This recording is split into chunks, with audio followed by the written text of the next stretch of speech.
You don't need to decipher how funny this show is. Welcome to MsMojo, and today we're counting down our picks for the top 10 funniest Gravity Falls moments. For this list, we're looking at the most hilarious moments from the animated series Gravity Falls. Be aware, there will be spoilers. Number 10. The Remainder.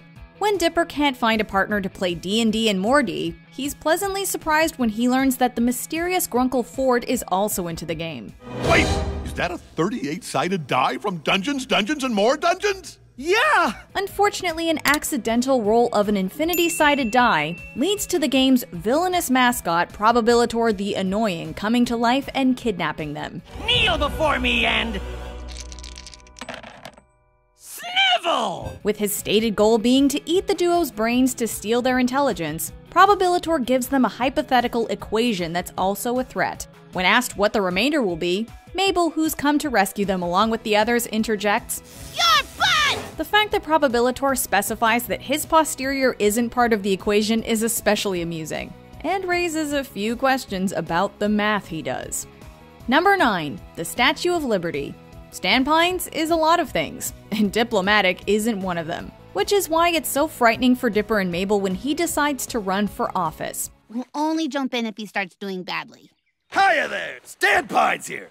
Let's get real. Do you think the women of Gravity Falls wear too much makeup? However, it's even scarier when the father of their rival Gideon decides to run. To stop him, the Pines twins use a pair of ties invented by Ford to control Stan remotely, hoping to prevent him from sticking his foot in his mouth. But I believe in things. America. Freedom. Ameri-freedom. Good. He's saying all the right things. This works at first, with the kids using Stan to say things that sound patriotic and approachable. But when Stan finds out, he rejects their aid and his brothers, and tries to go it on his own. The results are perhaps best epitomized by his opinions on one of America's greatest landmarks. And that is why, the Statue of Liberty is our hottest landmark. Right, I lied. She's kind of mannish. What do you want from me? Number 8. A Tender Moment. Mabel isn't usually the most competitive girl around, but the snooty, popular, and rich Pacifica Northwest brings out another side of her. After the two of them compete in mini-golf and Pacifica wins, Mabel challenges her to a rematch, which of course has to take place at midnight. This isn't over. You, me, midnight. We'll see who's best. I'll be here. Grunkle Stan is of course all too happy to help the kids with breaking and entering, but he initially decides to stay in the car with oddball Mystery Shack worker Seuss. Since Seuss is cutting up his shirts to turn them into W necks, he gets shirtless, just as Stan is putting on some relaxing music. The ensuing awkward moment is as funny as it is weird. Sure are a lot of stars out tonight. Well, this is getting weird. Number 7. Stan Wrong Song. After Stan's harsh treatment of his employees becomes too much, Mabel confronts him about it, claiming she could do his job better by being nice. Interesting. All right, I'm a wagering man. Amused, Stan makes a wager that if she can make more money than he does in 3 days, he'll do a humiliating dance and sing a song written by Mabel.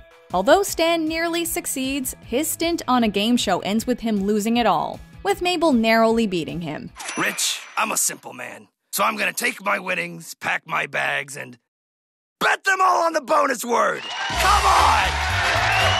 He then has to do the Stan Wrong Song dressed in a sparkly orange tracksuit. Not only is the song catchy and funny, but Stan's half-hearted choreography and Mabel's insistence on multiple takes of their filming the event are great cherries on top. Jazzier! Hey, give me that! Number 6. 3 o'clock appointment. In order to protect the family from the villainous Bill Cipher, Ford requires a very special ingredient, unicorn hair. Given her obsession with all things sparkly, including unicorns, Mabel is disturbingly eager to volunteer for the quest. Ooh. I haven't been in this dimension for a while. It's okay to give children weapons, right? Psh, come on, dog. She and her gal pals locate the enchanted glade where the supposed last of the unicorns live. The unicorn, Celesta Bella Bethabel, is incredibly dramatic and also quite judgmental, as she charges Mabel with performing good deeds to become pure of heart, only to claim the 1,000 deeds she performs are not enough. The unicorn then excuses herself for an urgent appointment. Her breathy, over-the-top neighing certainly has us fighting for breath. Now, if you'll excuse me, I have a 3 o'clock posing in front of a rainbow. Number 5. Pay You. While Mabel might be Pacifica's main rival, she's not very friendly with Dipper either. So when Pacifica asks for Dipper's help with a ghost at her mansion, he's pretty reluctant. Guys, in case you've already forgotten, Pacifica Northwest is the worst. And that's not just jealousy talking. I'd say that to her face. I need your help. You're the worst. Still, the duo end up bonding while fighting against the ghost, which is scarier than they'd bargained for. Eventually, Dipper manages to trap it in a mirror and the pair of them roll down a hill into the northwest garden. And they celebrate with Pacifica hugging Dipper, before realizing what she's done and offering to bribe him to forget it happened. We did it! Can I pay you to pretend that never happened? Not only is this funny, it's also adorable. And yeah, we kind of ship them a little. Category 10. Number 4. Hot Belgian Waffles. Just 18 more hours. Finally, everything changes. Today. Stan's secret project eventually draws the attention of the government, who arrest him for the theft of toxic chemicals, among other things. Target secure. Take the house.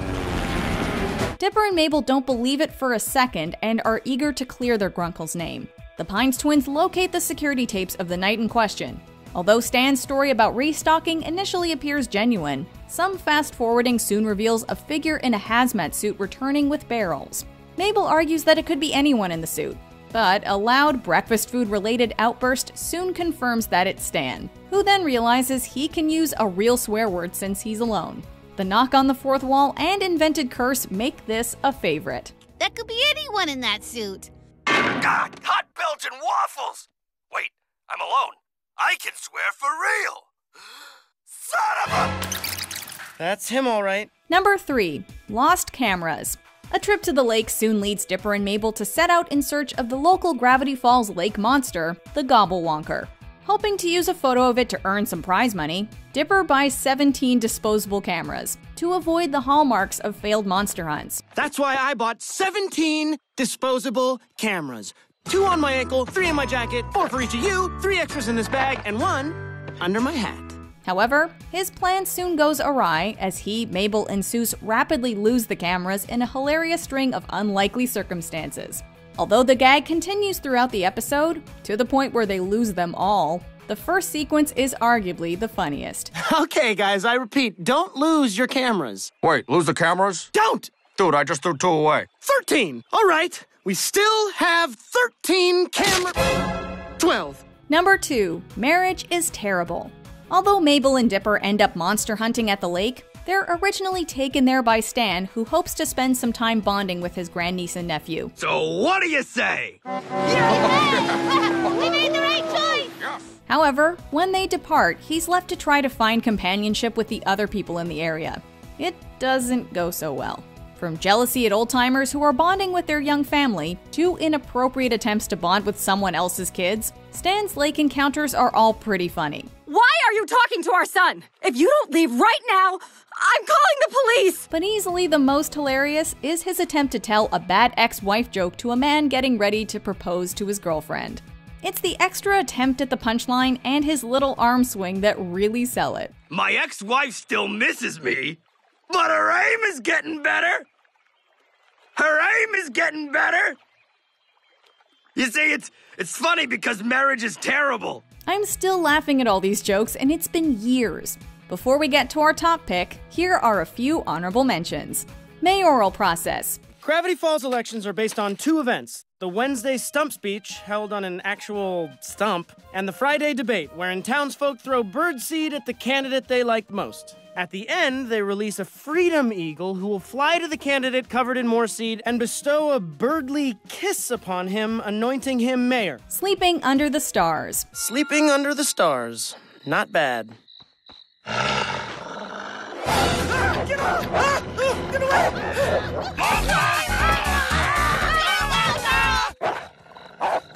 This is still better. It's funny. I knew you'd lead me straight to the code. It's funny how dumb you are. The Hillbilly. Come, pull up some rusty metal. You're just in time for my hourly turf war with the hillbilly what lives in my mirror. Quit staring at me when I bathe! Stan's many crimes. Stan, what did you do? What didn't I do? Crimes include shoplifting, teaching bears to drive, a new crime he invented called burgle-bezelment, first-degree llama-cide. That llama knew too much. Before we continue, be sure to subscribe to our channel and ring the bell to get notified about our latest videos. You have the option to be notified for occasional videos or all of them. If you're on your phone, make sure you go into your settings and switch on notifications. Number 1. I Eat Kids. Probably seen him in that viral video. Who's ready to fall in love tonight? Oh! I hope nobody's filming this. Each year, Stan dreads the annual Woodstick Festival, a music concert that attracts young people to Gravity Falls. Fixed gear bikes. Singing by the open road, my sandals are so open-toed. Folk music! It's the Woodstick Festival! But when Seuss points out the potential revenue source, the cantankerous Grump warms to the idea. He and Seuss construct a hot air balloon shaped like Stan's head to drum up business, with the caption, "I heart kids." However, some shoddy workmanship leads to not only a premature launch, but some missing letters and the balloon catching on fire. Mommy, is the floating head going to eat us? Yes, Charlie! Yes, he will! The ensuing disaster is a perfect storm of hilarity, as the terrifying Stan head descends on the festival. You know what? Being loved by the youth is overrated. Being feared, now that's priceless. Do you agree with our picks? Check out this other recent clip from MsMojo. And be sure to subscribe and ring the bell to be notified about our latest videos.